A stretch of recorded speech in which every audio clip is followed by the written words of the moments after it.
இருந்ததும் உணவு உண்ட சத்தியவான் களைப்பில் மனைவியின் மடியில் தலை வைத்து உறங்க, உறக்கத்திலேயே அவனின் உயிரைக் கவர்ந்து தன் கையில் இருந்த கயிற்றில் ஐக்கியமாக்கினான் யமன்.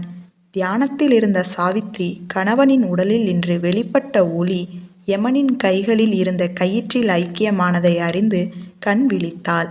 தவ வலிமையால் எதிரில் நின்ற யமனை காணும் சக்தியை பெற்றிருந்தாள். அவள் யமனை வணங்கினாள். தன்னை வணங்கும் அந்த பெண்ணை வாழ்த்தும் நோக்கில் தீர்க்க சுமங்கலி பவ என்று வாழ்த்திய யமதர்மன் சத்தியவானின் உயிரோடு யமலோகம் நோக்கிச் சென்றான். கணவனின் உடலை பத்திரப்படுத்திய சாவித்திரியும் இறைவனை வேண்டியபடி யமனை பின்தொடர்ந்தாள். கற்புக்கரசிகளின் தவ வலிமை எதையும் சாதிக்கும் வல்லமை கொண்டது என்பதை தன் பூத உடலுடன் யமனை பின்தொடர்ந்து சாவித்திரி நிரூபித்தாள். தீர்க்க சுமங்கலி பவ என்று வாழ்த்தியது உண்மையானால் தன் கணவரின் உயிரை திருப்பி